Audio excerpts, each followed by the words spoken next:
All right, it's all yours. Okay, thank you very much, Carrie. Good morning, good afternoon, and good evening to everyone who's here today. So thank you for participating in our first webinar for the year. So for today, we're going to talk about collegiate recovery communities. And this is a project by the ICUDDR, the International Consortium of Universities for Drug Demand Reduction Asia Pacific chapter. So we are very pleased to have you today, and we are gonna talk about some very important things that I think that particularly because you guys know I'm Asian, obviously. So, but right now I'm studying in the United States, and they actually have some model of work that we can replicate in different universities that I think will be helpful to build recovery capital as well as help people in recovery be reintegrated in a community that's supportive of their recovery. So with that, so thank you for coming and participating. I'll turn you over to Carrie, our Deputy Director, so that she can introduce our speaker. Carrie? Thank you so much. And thank you, Verna, for all that you do for us for the ICUDDR. We're really grateful. And I'm excited to hear our presentation today, and I know it will be valuable to all of you. I have the pleasure of introducing Dr. Comiskey, and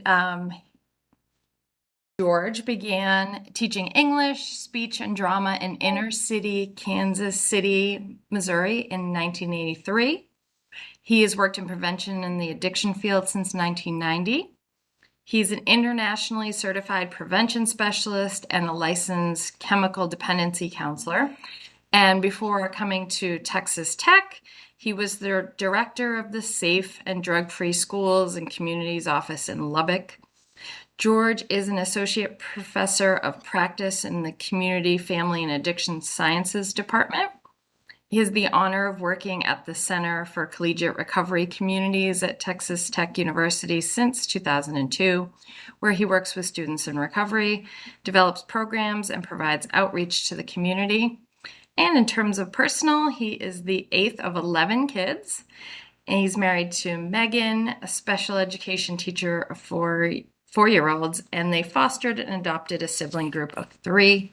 And we're so excited to hear your presentation today. So thank you for being with us. Thank you, Carrie. It's good to be here. And I'm joined by my PhD student, Declan Murphy, who is in Ireland. And I'm going to let Declan tell you a little bit about himself as we get started. Declan, you want to introduce yourself? Yeah, hi guys. It's an honor to be here to be able to speak about collegiate recovery. So I'm a first year PhD student from Ireland.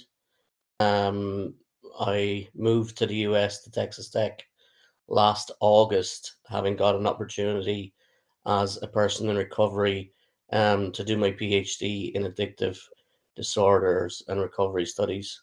So I'm here today to share my experience of how collegiate recovery supports me as a student and as a person in recovery. Thanks, Declan. You know, it's an added gift to have you with us today, Declan, because you actually have the lived experience and are stepping into this environment with a new set of eyes. So that's a real gift to us. I'm going to share my screen, and I apologize. My camera for some reason is not showing to you all, but you know, just an old guy from West Texas, you know, from the Midwest, but living in West Texas for a long time now. So, you know, that you just put that image into your head and gift it by not having to see. So let's see here. Man, okay, there we go. All right, so you should be able to see my screen. Carrie, are we seeing? We see it perfectly. Thank you. All right. Yes. What did I see? No, you're good. Okay, we're good. All right. So what we want to do today is kind of talk through a little bit of the dynamics of what a collegiate recovery community is and how it comes together. We've done some studies over the years. That's one of the things that students like Declan will continue to do for us and with us, is to see how these communities come together, what students are looking for, why it's a benefit to the universities to have this, how we build recovery capital for people who are in recovery. So often in their addiction, they've lost so much, and their lives have been torn apart, not just at the inability to live life on life's terms, live, in community, get a job, be successful, and that's a lot of times how we term, or define how people are doing in their lives. Are you, doing achieving those life milestones that say, I've got a degree, I've got a job, I've got a family, I live in community, I'm a benefiting member to my community. And so often people in their addiction have lost all of that, end up in criminal justice systems, end up in hospitals, end up homeless, and very much lose their sense of themselves.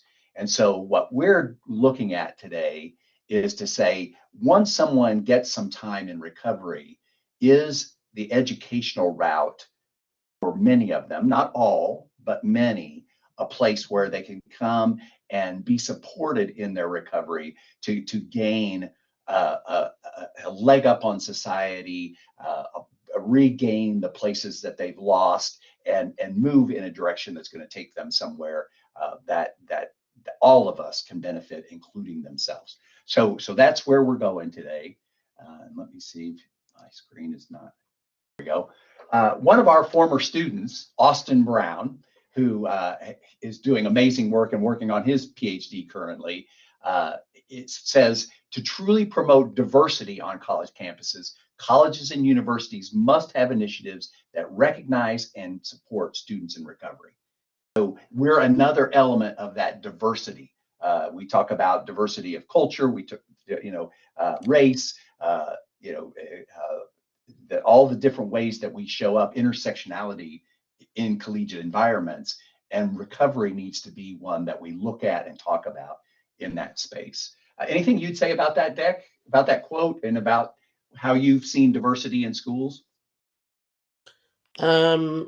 Yeah, like I think what I would add to what you had spoken of was when you spoke about the loss. So a lot of people in recovery have experienced a deep sense of loss at the personal level. So entering the education space is a real opportunity to demonstrate evidence for themselves that they are, equal members of society, and that they are capable of, existing in higher education and thriving in higher education. So the issue of diversity is a really important piece now, because if people in the recovery communities are spoken in that space of diversity, it just kind of it encourages more people in recovery to consider, in their own thought process, that education is a possibility, because that's what's lost sometimes, is this self-belief. So the more we speak of people in recovery in an educational setting, then the better and more healthy the space will become for people in recovery and in higher education. Thanks, Deck. So let's kind of overview where we're going to go today. We're going to talk about some just general trends, national data in the United States about cost to health and government and universities when these emerging adults don't go into higher ed and don't really get a solid foundation for their futures. The collegiate recovery communities movement, the emerging adult population, who are they? How do we define them in the academic environment as part of collegiate recovery communities? The current collegiate recovery community research, some identifiable outcomes, the future goals for researchers like Deck and other researchers that are in this group today. Hopefully some of you might get piqued in your interest for what we could do as far as future directions with the research and where we're going in collegiate recovery. And our students show up not just in the area of addiction and wanting to work in the addiction recovery field, but they're all over the university. They're in the business school, they're in engineering, they're in arts and sciences, they're in pre-health, they're in moving into the health profession, so they're over in nursing and becoming medical doctors all over the university. So where does that research take us, and how does, depending on the degree that somebody's seeking, would that change kind of the outcomes for their recovery? Are they getting the support in these different colleges across the university landscape that is really helping them to fully engage in their academics and life, as well as their recovery, and balancing all that? And then lastly, we want to talk about sustainability, cost, and replication, and just that human capital that we talked about, the return on investment. Why is this good for universities to support having a collegiate recovery program on their campus? Anything you would add to that overview? Anything? No, I think that's good. Okay, so let's talk about why we're here. We know that emerging adults, are a huge part of our futures. They are the drivers of economic force in communities.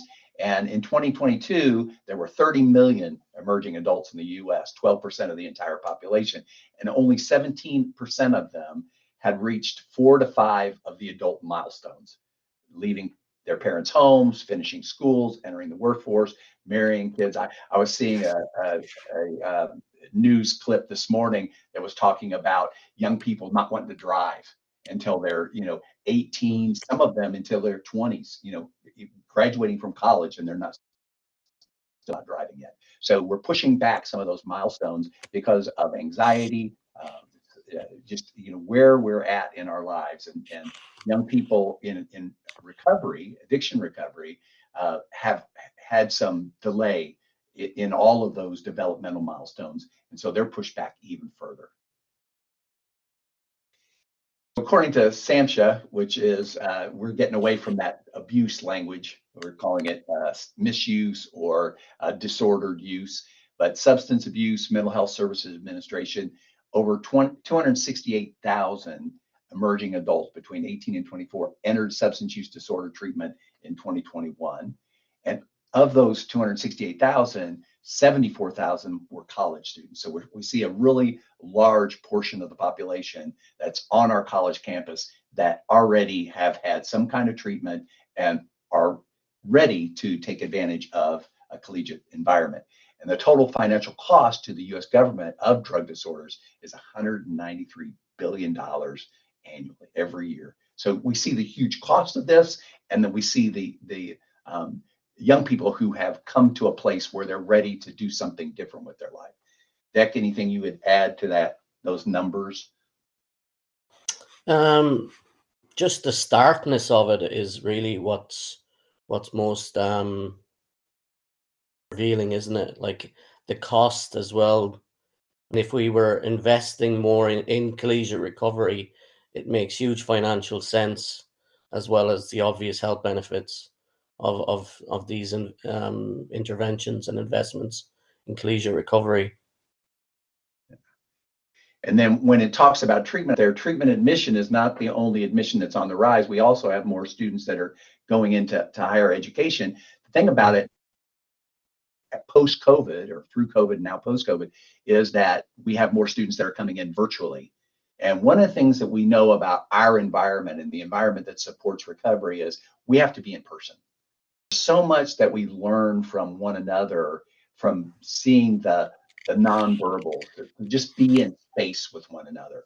And so that's been a huge challenge over the last 3-4 years, is that element of the virtual educational space, and how do we bring recovery to that space? Do you want to touch on that? No. Something you've experienced yourself? Um, How are you in virtual environments as opposed to in person? Yeah, I think for me, I'm very much interpersonal, and the recovery community for me was significantly impacted during the pandemic, because, as I said, I like to be in person, in place, in setting. However, I have friends who were able to kind of as much from virtual meetings as well. But by and large, it seems that the people in recovery communities need that personal connection. So that's how it was for me. I was very much more happy when meetings were relaunched again after the closure. It was a problem here in Ireland, and there was an intervention at government level to, reopen meetings a little bit sooner than other places were opened. Yeah, it was seen as a necessity, right? Exactly. Yeah. Yeah. And it's really kind of a mixed, very paradoxical kind of situation. We know that the accessibility of online and virtual makes recovery and connecting with people more broad. I mean, you can know people all across the world now through the virtual means of connecting, and so that makes recovery a much broader environment. But as far as those personal elements of someone really getting to know you and know the subtleties of when you're not doing okay, that always can't be picked up on in a virtual space. And so for collegiate recovery and the work that we do with young people as they go to school, work, have their relationships and life outside of school and come into that recovery space, I think one of the things we try to pick up on is how are they doing, and what are the unsaid nonverbals that we need to check on them with and try to help them be aware of what might be going on before it becomes problematic. So our enrollment's gone up. In 2020, we hit an all-time high of higher education enrollment, 16.2 million. 40% of all emerging adults were enrolled in an institute of higher education at some level, be it a community college, a college, a university, whether it was online or in person.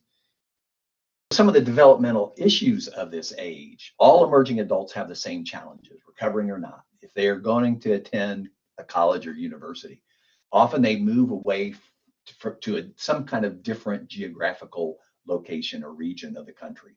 And that puts them at much higher vulnerability because they've lost a foundation. And we know this especially with recovering people because they usually get sober or into recovery in a community that becomes their support system. And that initial support system is so strong and so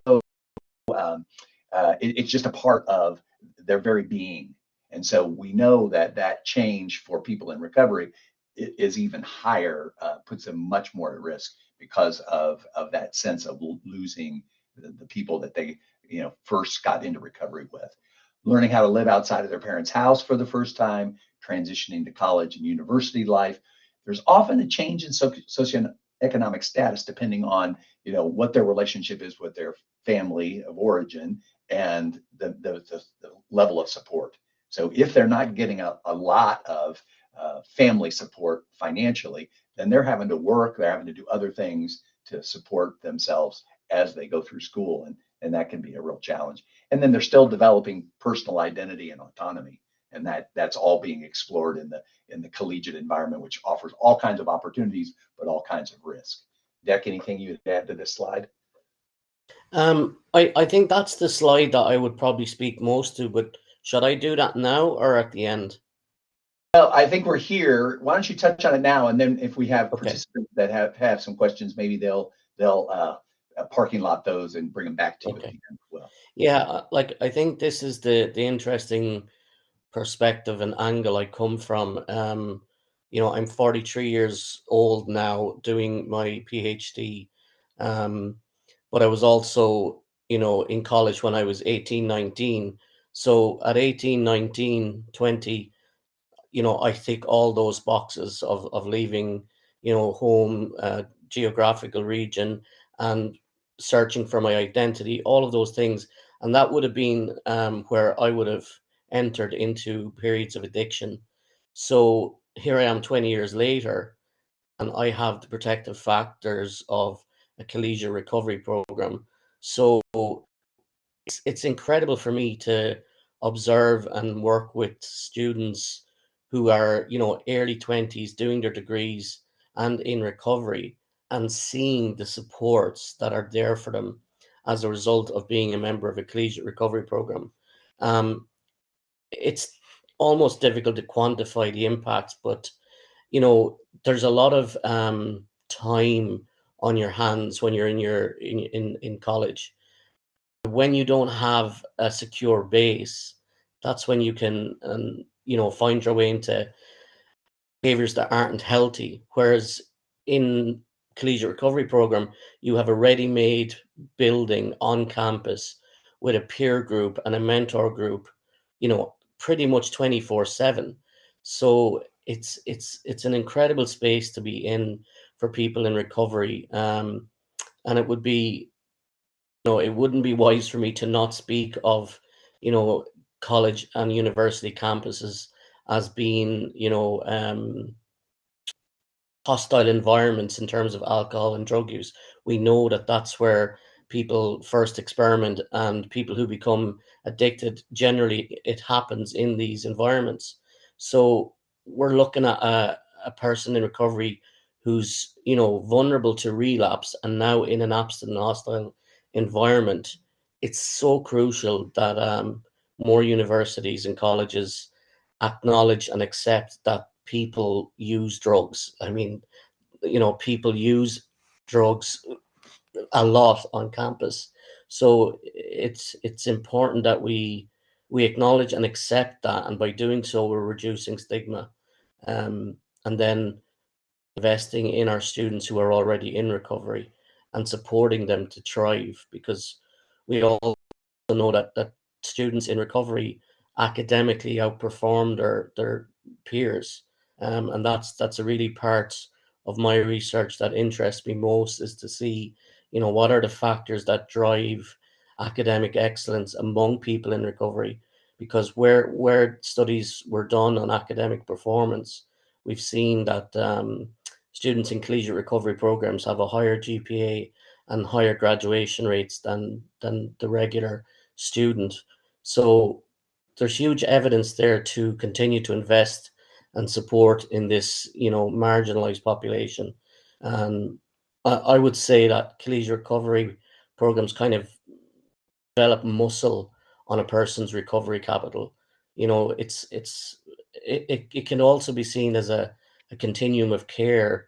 As Dr. George just spoke, like, a lot of people come out of treatment a little bit vulnerable because they've lost that wraparound feature that's consistent with recovery in treatment.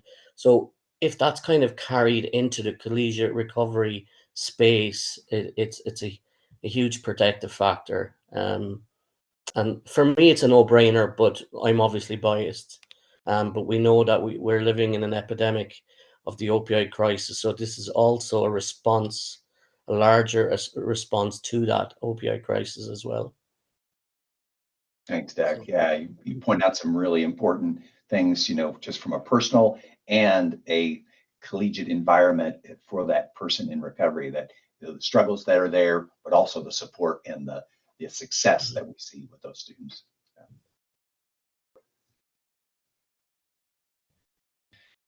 So as Doug was talking about, there are problems when people are used. And what we see is that we ask students to assess how much trouble they experience as a direct result of their using alcohol and drugs. And these are students that ended up in recovery. Specifically, they were asked for not about being able to fulfill responsibilities, getting in trouble with the law, having physical problems associated. So one was a trouble in one area, and 11 was a trouble in all 11 areas. And you can see where these young people balanced out is, with alcohol, which is very available in the United States around college campuses. It's almost like it has become part of the culture. We see it's a higher impact, but still drugs, 9.5, and alcohol up over 10. So the barriers to success that we see when Deck talks about, the impact and the support that's needed, what we saw as being the barriers and the things that we needed to address as part of a collegiate recovery environment were social support, peer group identity, and academic and financial support. And so let's just go through those. So social support is, they possess a need to find that social support mechanism while attending college and university, a place where they fit in, they feel a part of, they can show up fully and be who they are. That peer group is finding people who support their identity and the values and beliefs that accompany that. And they get to be themselves. They don't have to hide, because one of the things we know about addiction is when there's any kind of dual self, whenever a person shows up and has to hide part of who they are, that contributes to the addiction, because that secretiveness is part of the addict's world. And then identity, need to find their autonomy and create an identity outside of their parental and definitely, if they're a person in recovery, their treatment supervision. And then academic and financial. Well, as we said, if they don't have a lot of family financial support, then they're going to be probably need to do a lot of different things through the school system, getting financial aid through the school, or working. And that can put a lot of stress on a student and maybe impact their success as a student. So that all can be very overwhelming to a student. Anything about these four when you think about your Yeah, own? I would say that I'm blessed to benefit from all four of those as a student and a person in recovery. I guess I could summarize the four protective factors there that we mentioned as a sense of belonging. You find yourself in a large, overwhelming university campus, but you have your home in your collegiate recovery program. It's a great place of welcome and purpose and place.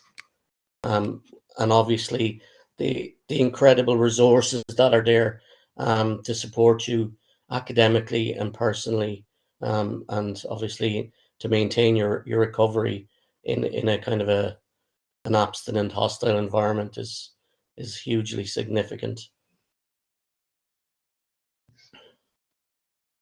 So what our environment tries to do is address all of those issues with recovery being at the core. So this is a nice visual of those four areas, with recovery being the thing that brings everyone together and allows the support for each one of those areas. And then Salzer says that social support theory is around these areas. So emotional, instrumental, affiliation, and informational. So emotional is community acceptance and feeling of inclusion. So when someone gets into recovery and they have a collegiate recovery environment on their campus, they walk into that space and immediately they feel at home. The language, the way people are with each other, it feels at home and feels very connective, out of a sense of who they are and the core of where they've been and what they're going toward as students in recovery on a college campus. So, and then that instrumental piece is material assistance from the university, friends, families, and agency. So material assistance, we'll talk a little bit more about that, but having finances, having a place to live, having, a car or whatever you need to get around and do what you need to do to fully function in the academic environment. Affiliation, favorable position in the community, helpful feedback, public expression of approval. Our students go out and do talks, and I know, Declan, you've done a number of these, where you go out and you talk at an event on campus, out in the larger community that surrounds the campus, and we get such positive feedback from our students. Dec, you talked at recently. You went and talked to a group that you want to speak to that. It was off campus. Yeah, I guess as one of the things I would do as part of my research is speak to high school students. I guess my ethos as a person in recovery is, I believe I have a responsibility as a person in recovery to do my piece to help destigmatize the whole area of addiction. So I speak a lot about my own trauma in childhood and how that made me more susceptible and vulnerable to addiction. So again, it's just another really example of how collegiate recovery programs set up their formula to support their students to develop own trajectory in recovery, in academia, and in their career. So there's just so many opportunities to as I said, build that recovery capital, build that muscle going forward. Yeah. And at Texas Tech, we have two student organizations. We have one that's been here almost since the very beginning called the Association of Students Acting in Service. And it's very much engaged in the community. It does education and awareness that Deck's talking about. It works with the homeless, doing recovery with the homeless population. And then fun and recovery. Just, can you have fun and be a person that's not out drinking and doing what having the normal college experience. And then the last one is informational, and this is critical. Advice, suggestions, easy access to support in times of need. Our students come in and they meet with Vince, who is our, program director. He's the interim director right now as we're in a search for a new director. And he's the guy that he's been here the longest. He knows this university. He knows the student in recovery's experience. And so that is a key position in every collegiate recovery environment, is to have someone who understands that young person in recovery and kind of what their needs are in an academic and collegiate environment, but then also understands how to help them fit in and navigate the educational waters, but also the personal, and however that might manifest for that individual. Deck, anything you'd say about informational support? Have you had informational support in your process here since you've landed in good old Yeah, Lubbock? I landed here I'm in Ireland now, but I landed in Texas last August to pursue a PhD as a person in recovery. So it was hugely overwhelming, hugely transitional. But again, the support, the direction, the security of having that community on campus was just incredible. I would argue that I may not be, as confident in my academic career if I didn't have the support of collegiate recovery. So at every turn, there is great mentors and great support. So yeah, I couldn't speak more highly of the organization. So all four of these areas are manifested in our collegiate recovery environment. It is the core of who we are. It's what we look for and support in our students on a daily basis, day in, day out. So informational and emotional support, some examples, having that academic advisor on site, like I talked about, seminar courses. Deck sat in and was part of a seminar this semester with the students. And as a PhD student, he doesn't have to do that, but it gives him a fuller range of the experience by doing that.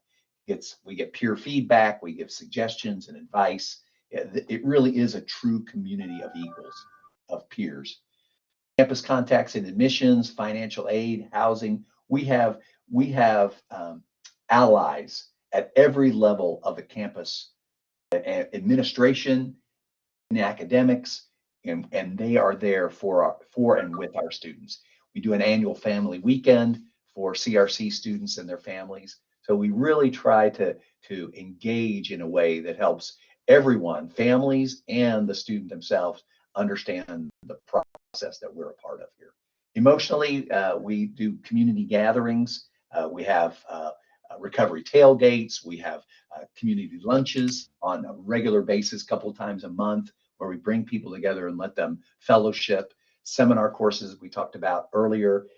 Easy access to diverse staff. We look for and hire the most diverse staff that we can find. Some of them in recovery, some of them not.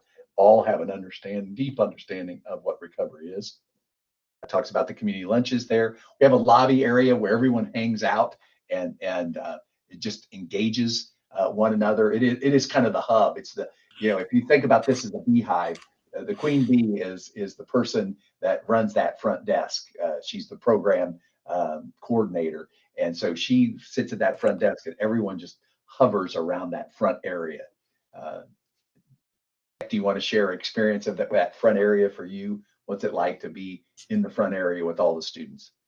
Yeah, I mean, for me, I really enjoy coming in there, say, after one of my lectures or even before my lecture. It's just a great place to process, have fun, integrate, and really just chill out, to be honest.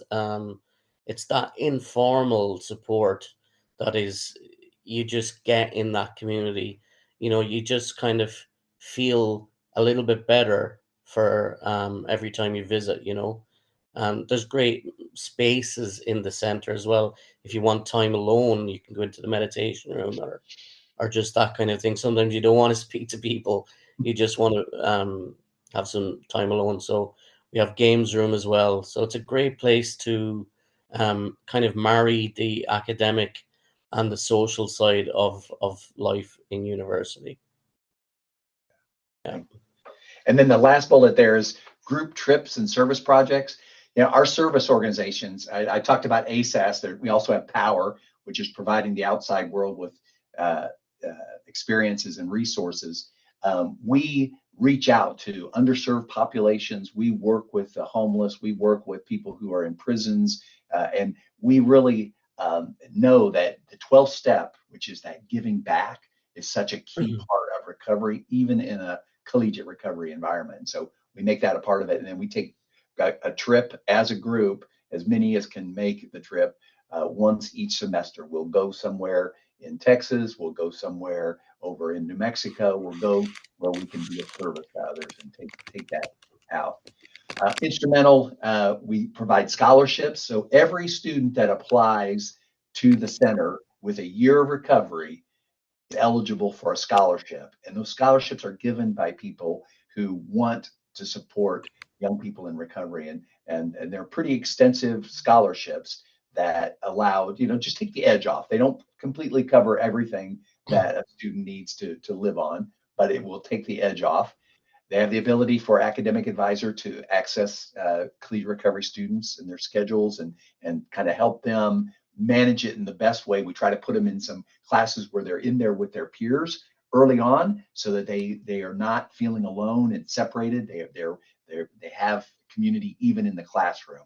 And then as they are here for a while and are moving ahead in their into their you know, focused area of their education, they may get separated, but when they come back into the center, they can talk to students who have taken those classes and get support there. So we try to get them have community in the classroom early on, but once they've established their recovery in the educational environment, we try to allow them to have a more expansive experience. Deck, is there something you wanted to add there? No, I think it's covered. Okay. And then housing, we have recovery housing that's dedicated to our students. So it's a safe space for them to live and you know, take care of themselves and be safe when they're not in class and not at the center.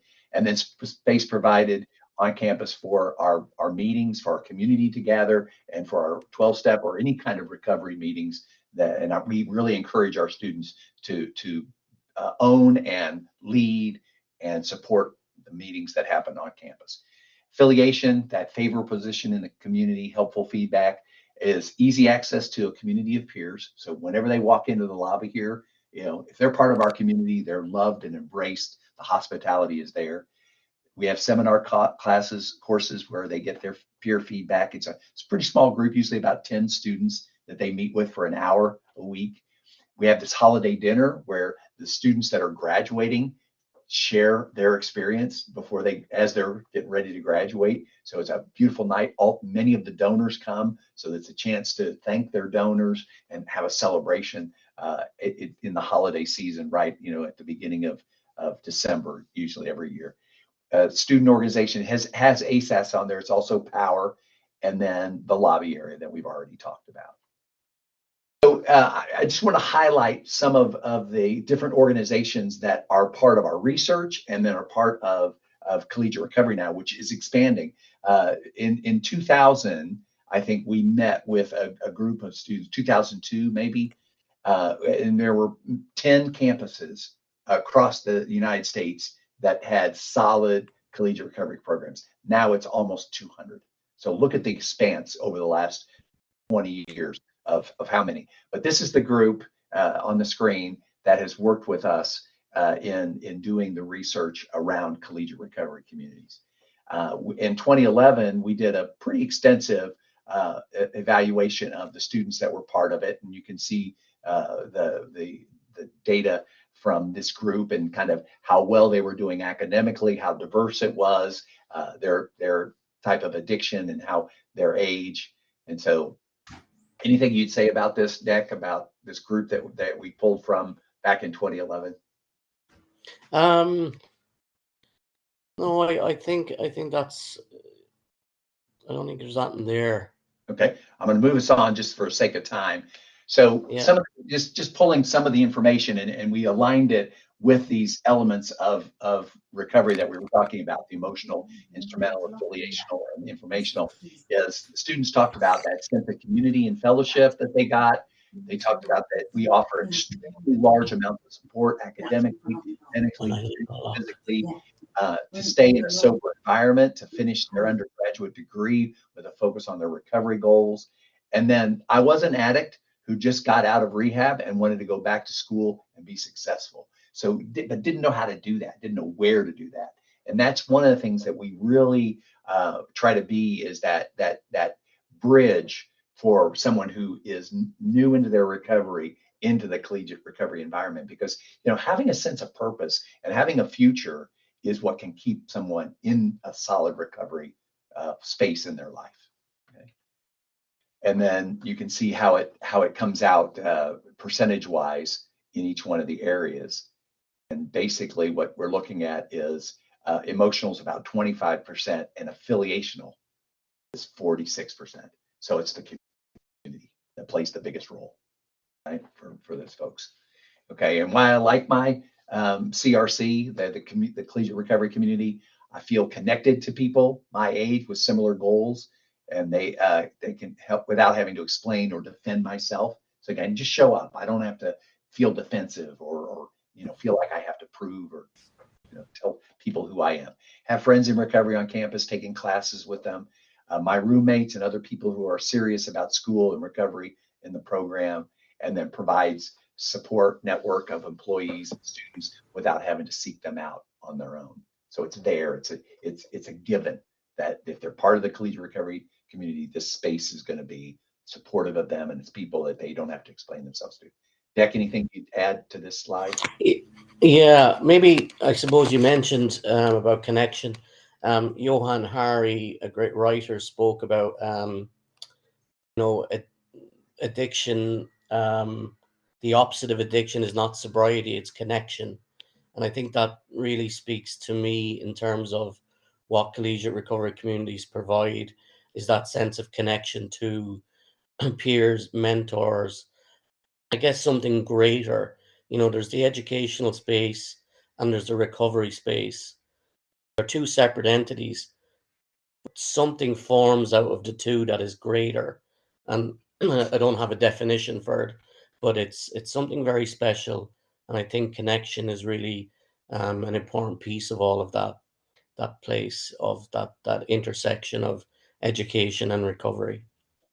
I think that's what the PhD is going to be, right? That's what you're going to Yeah, that's where the focus of my research is on. Yeah. Right. And so when we look at why they like their CRCs, actually it's more for that instrumental piece. I think is what tends to be more applicable to them, along with the emotional and affiliational. Okay. And then some of the survey outcomes: 97% recovery rate. 83% of the students reported being diagnosed with a mental health illness, and we see that has skyrocketed since COVID. 4 out of 5 students who participated in the survey reported participating in the CRC was very helpful. Students who participate in the CRC have low risk factors for relapse. So but their relapses do happen in collegiate recovery communities, but it's less. If you look at a group that's come out of treatment and has not been in a collegiate recovery, they've just gone back to work or some other area of their life other than an academic with collegiate recovery support, you see a higher relapse rate. And then CRC students rate their sense of well-being extremely high, which shows that they feel safe, supported, and highly productive. And that's really the ultimate goal of the space. So what's the return? When we talk about this, why would a university where you are want to take this on, right? CRPs reduce the recovery and relapse cycle by 15 years while reproducing educated citizens. So the people that we turn out from collegiate recovery programs have more substantial recovery and are more engaged in a purpose in whatever they got their degree in a whole different way than the traditional students, and definitely students that have addiction but haven't had the kind of support that collegiate recovery environment provides. Engaged students become engaged alumni, so they not only go off and have these lives, but they also turn back to the college and the university that they've been a part of and add to that experience for students that are behind them. We have a continual loop between students that are currently in our collegiate recovery environment and students that have graduated, and try to put them together. I'm going to talk about some of them here in just a little while. And then thriving students equates to fewer problems and lower costs. So they cost the university less while they're going through because they don't tear things up. They don't put more stress on the system. They put less stress. So it all boils down to, after 37 years of experience and countless hours of data analysis, serving thousands of collegiate recovery students, we found the secret ingredients to be successful. It's like Coke to be the real thing, right? Physical safety, emotional security, a sense of identity as a person in recovery that they don't have to apologize for, they get to own and completely live out, sense of competency, belonging, and mission. So those are the elements that allow them to thrive in their recovery. So when we look at sustainability, cost, and replication, because I know we've talked and we're kind of running out of time here, so we want to move along. 76.7% of the survey participants reported being a transfer student. So that's an important piece, because talking about changing your environment. And the reason they transfer is because usually at their first, maybe second, third, and fourth university they went to, they were using and had been unsuccessful. Many of them come with under a 1-point GPA, and they have to build that back up. So we are able, on the Texas Tech campus, not every collegiate recovery program is able to do this, is to provide a mechanism, even if they haven't done well in their previous educational experiences, to get them in on a probationary status and allow them to become successful. So we use resources that are already in campus. We began a program with as little as $10,000 for the first year. Institutional investment of $1,000 will produce retention of students, retention of tuition dollars. For example, in-state tuition is $18,000. 76 CRC students, that's $1.4 million this university is receiving from students in our CRC. Right? So we can see that that's a really positive investment on the part of the university to have these students. And then we got these private partners that provide us with the scholarships. $2.3 million was raised in recovery scholarships, $4.1 million to build the building that we're in, 17,000 square feet for our students to have a space to be in the heart of the campus. We're right across from the student union and the administration building, right next to the Child Development Center. It's a beautiful, beautiful location. So we're investing in the human capital, and it's an investment in local, state, and national community, because our students do so much better having been in this community. So here's some of the dollars, and we won't spend much time on this, but this is the cost benefit of this, right? And my alignment has all kind of gone off on it, but so you can see the program, what the program costs institutionally, and what it costs, to society, because most of us have been private dollars. The benefits, in school, the benefits, and then once they go out into society, they become tax-paying members, they become contributing members to society, and then their return on rate of investment, you can see in the institution is 77%, but into society 249%. I mean, it's just incredible rate of return for what we're doing. How we did this is we looked at the CRPs as a tool of cost benefit of analysis, and we used utilizing Excel 10-year cost benefit analysis developed over time. We used a cohort of students that are in recovery as opposed to those who are not. And we looked at budget, membership, tuition, housing, graduation rate, and university-based alignment. And then users can use that tool. We actually have it available to be replicated. Choose all the individual fields, choose to only utilize the fields for information specific to the individual program that's available. So you can take out the pieces that don't apply to your collegiate recovery community. That then the national average gets used. The authors provide the cost benefit tool for any existing CRP to use. And then the information that could be provided through the individual cost benefit analysis would help foster further valuation of a CRP. So a group that's wanting to put together a collegiate recovery community can use this cost benefit tool to show how students who don't have this kind of support in recovery are not going to do as well as someone that does. Okay. Now, just because we're running out of time, y'all, here's all the ones across the states. You can see kind of in the mountain states and up north, there's not some, but on the East Coast, through the Midwest and out west, there's a lot of schools, and here they all are. So since it's going to get posted, you can come back and review these, but it's colleges and universities all across the United States, community colleges, higher education at every level has access to collegiate recovery now, as opposed to 2002, 2004, where we had 10 schools. So it's been incredible.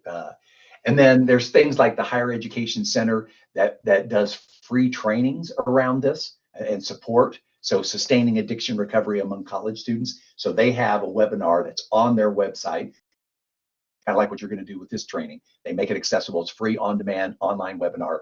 It's through the Higher Education Center, and you can access how to do this work. So it's more the nuts and bolts of how to support students in recovery. And one of the things I want to say, when we talk about where we're going next, and Dex in Ireland, we've got folks in England that are doing this work.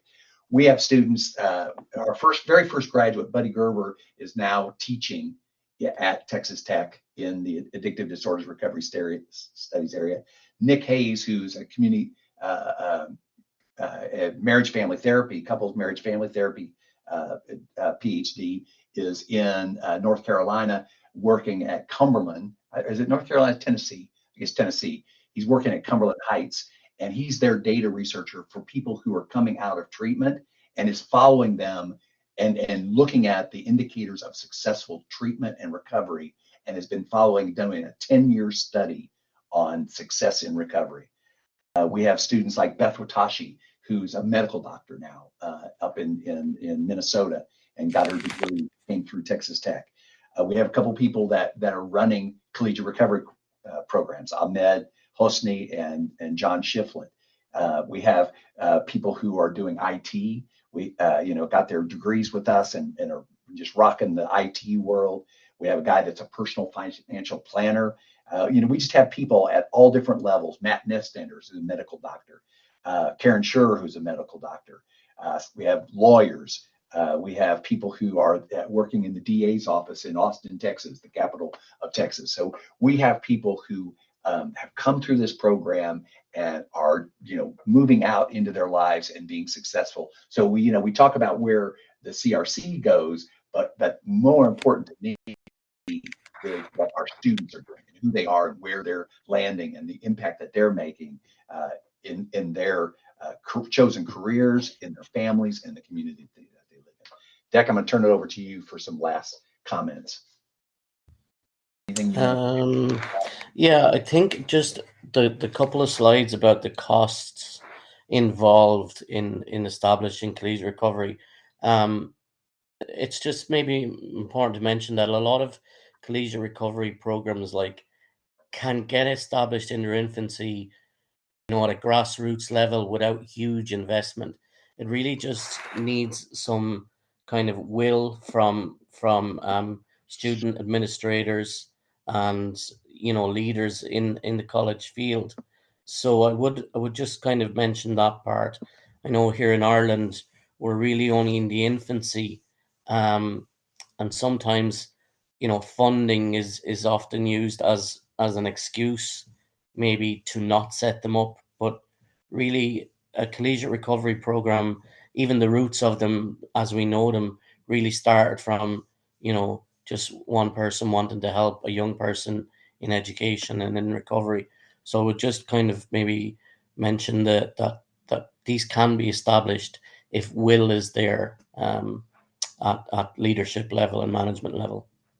I want to add to that, Deck, because I think you're right. I think a dedicated space, and it can be a room, you know, Mhm. you know, 25. Affiliation space. Yeah, just a little dedicated space to hold meetings in, to gather, and then a staff member that, can be dedicated to it, or it may be just a part of their job where they are there to care about and support and let them know that you're wanted here, because those are the key pieces to getting this thing started. It doesn't take a lot, that's for Yeah. sure. And then I think that's where we are. So we're ready for discussion. So we'll turn it over. Verna, are you going to coordinate our discussion? Yes, sir. So thank you very much, Dr. Komisky and Declan. I have to say, because I work with these people, that they are truly amazing human beings. So they're walking the talk. It's not just, like a theoretical discussion of what are supposed things to be. But sir, if I may ask, since Declan already started with this, if you may elaborate on, like if we have limited resources, aside from dedicating a particular space, if I'm a school administrator, is there anything else that I can do, so that I can like start the ball rolling on establishing a CRC? We have a curriculum. It's getting a little dated now, but it helps to line out what are the needed components, and how do you justify the need on any campus. And so what we need to be aware of is in any population of emerging adults, you're going to have a certain percentage of them that have struggled with substance use or other kinds of addictive behaviors, and a certain percentage of those will have achieved a level of recovery. And that's who we're reaching out to. That's who we want to let know on any higher space of higher education. You know you're in our space. We want to support your recovery. So that is the beginning of the process, is helping to understand what the level of need is, and how many students might that be, and how would you access them? Where would they show up? They're taking certain classes, and they could be in any college in any area of the campus, but they're going to be people who are seeking out recovery, right, for their own support. And so are there recovery meetings in the larger community that you could reach out to them and say, hey, we want you all to know that our campus is now supporting recovery, and we have this space. So you might put up flyers in a recovery space around campus. You might let counselors and treatment facilities within the community know about what's going on campus, so that they can make referrals to their clients that end up in. So that's the beginning of the discussion, is establishing that need and then getting the word out. Deck, anything you'd add? What do you want? I think it's really a marketing. I know here in Ireland, as I said, we're in the infancy, and it's really about trying to establish, like we as Dr. Komisky said, we know people in recovery exist in higher education, so we need to advocate for them on behalf of them in the interim period, before they self-identify or come out themselves. So there is the whole anonymity piece.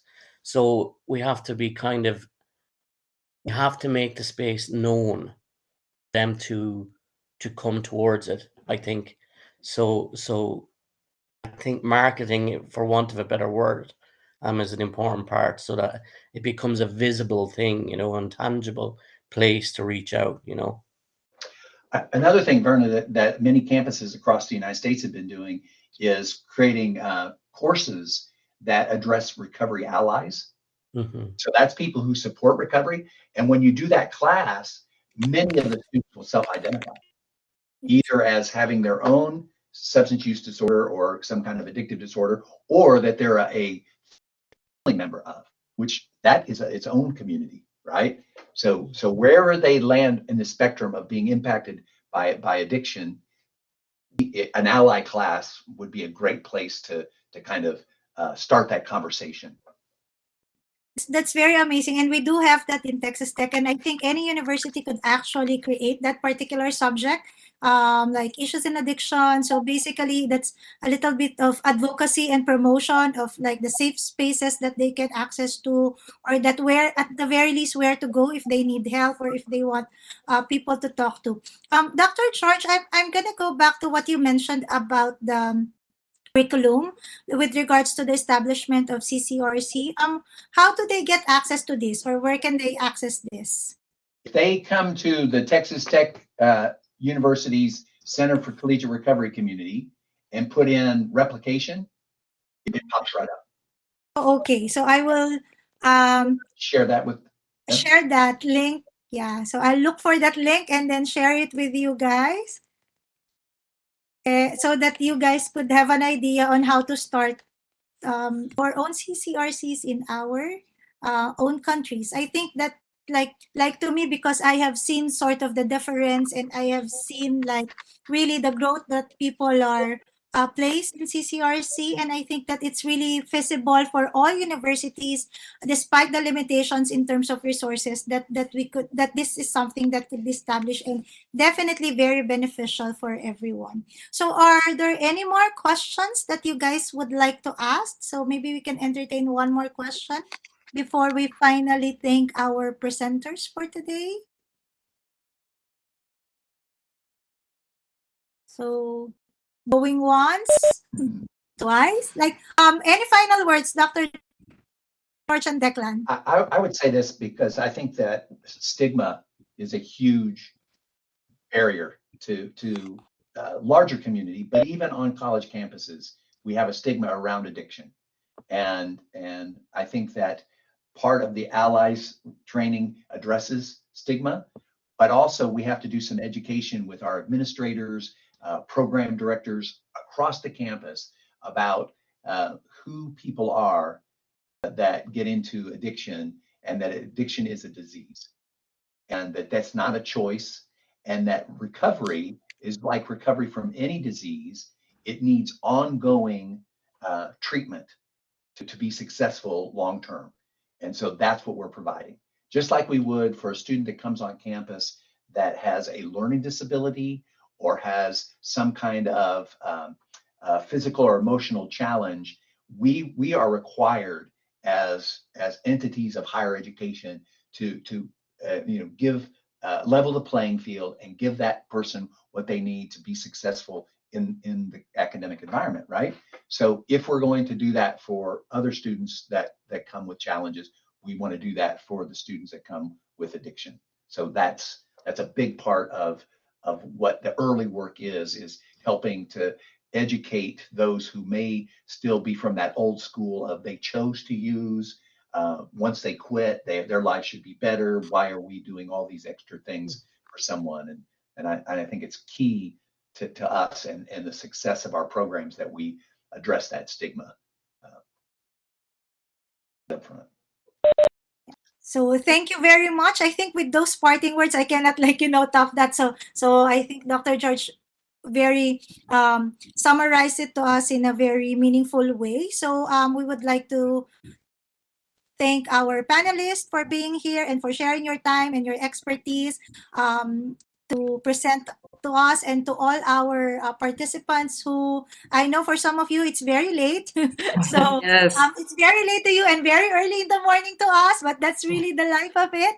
So, and thank you, Carrie, for hosting our webinar. So we hope to see you again with the next presentation sometime September. And if you have any particular topic that you would like us to present, do let us know, and we do consider that, and we try to look for external speakers that will present on those particular topics. And I have to really say thank you to our presenters, because they're doing this out of the goodness of their hearts. So thank you so much, Dr. George and Declan. So see you around campus. And with that, so have a good Have a good week, everyone. So I think it at Thank the you. very least it's Monday to all of us. Thank you, and we'll see you around. So bye. Oh, Thanks we so have much, someone guys. from Nigeria. Bye. Thank you all. Thank you. Bye. Be well.